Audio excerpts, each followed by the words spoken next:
พอวันเพ็งจำกระแดงให้ลูกแดสิฝากใบแจ้งการนี่ไปหาในบ้านน้ำรถตอกมื้อนี้เลย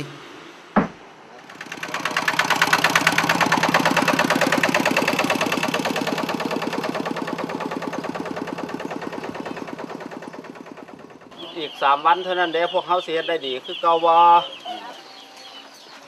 3,000แม่ยิงเฮาเฮ็ดได้ดีอยู่แล้ว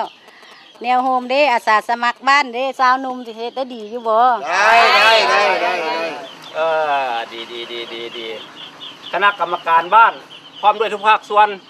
เตรียมพร้อมลงมือปฏิบัติ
ทั้ง5 ครั้งสุดท้ายนั้นยังก่อนเด็กอายุ9 เดือนไปซักอีกเติมตามคำที่หมอเตือนที่ไปไวๆเถิดนะอย่าลืมเลือนต้องให้ครบอย่าบิดเบือนลูกหลานจะสบายพวกเขามาเอาไปพวกเขาไป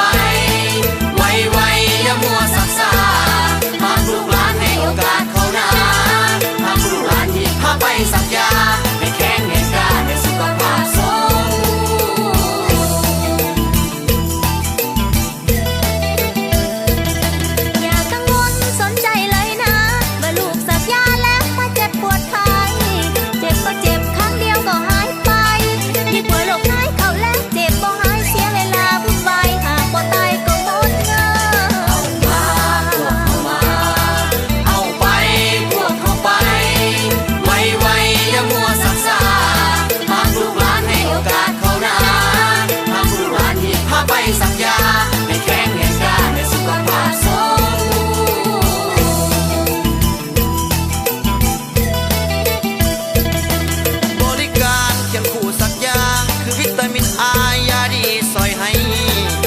ตาบอดเสริมพลังห่างกาย